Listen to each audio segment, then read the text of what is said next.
রপ্তানিতে সম্ভাবনা থাকলেও নানামুখী সংকটে এগুতে পারছে না ক্ষুদ্র ও মাঝারি শিল্পের উদ্যোক্তারা। এক্ষেত্রে পণ্যের ব্র্যান্ড এবং মার্কেটিংয়ে ঘাটতিকেই বড় করে দেখছেন উদ্যোক্তারা।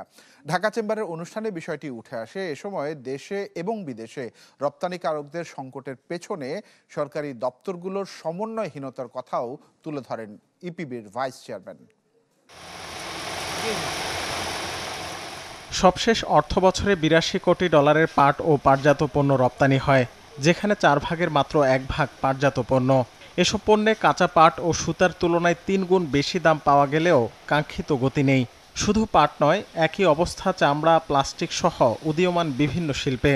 এক্ষেত্রে বড় ভুক্তভোগী ক্ষুদ্র ও মাঝারি শিল্পের উদ্যোক্তারা। ঢাকা চেম্বারের বিশ্লেষণে উঠে আসে রপ্তানিতে ব্র্যান্ডিং ও মার্কেটিংয়ে ঘাটতির বিষয়টি। সংগঠনটির সভাপতি জানান, দেশের জিআই পণ্যে জোর দেয়া গেলে নিরসন হবে এই সমস্যা। বর্তমানে 60টি জিআই পণ্যে অন্তত $1.5 বিলিয়ন রপ্তানির সম্ভাবনার কথাও তুলে ধরেন তিনি। GI certification, cluster based branding এবং সম্মিলিত প্রচেষ্টা একসাথে সিএমএসএমইকে আন্তর্জাতিক বাজারে শক্তিশালী, বিশ্বাসযোগ্য এবং প্রিমিয়াম ব্র্যান্ড হিসেবে প্রতিষ্ঠিত করার সুযোগ করে দেবে।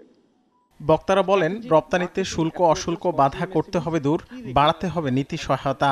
বাট এক্সপোর্ট পারপাস পেনিট্রেট করতে গেলে সেই দেশের কালচার, সেই দেশের ডিজাইন, সেই দেশের কালার, সেই দেশের নেক্সট ইয়েটা আসবে সেটা যদি আমি না জানি, আমাদের ক্রাফটসম্যানরা কিন্তু এটা করতে পারবে না।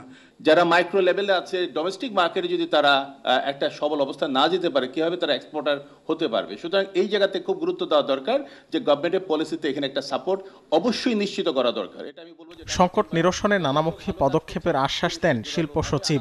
আর সরকারি দপ্তরগুলোর সমন্বয়হীনতা ও বিদেশি মিশনগুলোর ধারাবাহিক ব্যর্থতাকে বড় চ্যালেঞ্জ মনে করছেন রপ্তানি উন্নয়ন ব্যুরো। মন্ত্রণালয়ের সাথে দপ্তরের কোঅর্ডিনেশন নেই, মন্ত্রণালয়ে কোঅর্ডিনেশন নেই, আর পাবলিক প্রাইভেট সেক্টরের কোঅর্ডিনেশনের ঘাটতির কথা তো আরও অনেক দূরের কথা।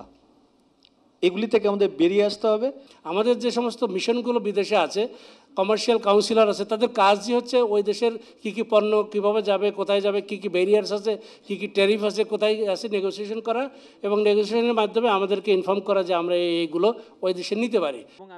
ইপিবির হিসাবে দেশের মোট রপ্তানি আয়ের 25% আসে এই খাত থেকে। এমএসএমই নীতিমালা আমরা নতুন করে নাম দিচ্ছি। রাকিব হোসেন, চ্যানেল 24, ঢাকা। সেটিকে আমরা ঢেলে সাজিয়ে আমাদের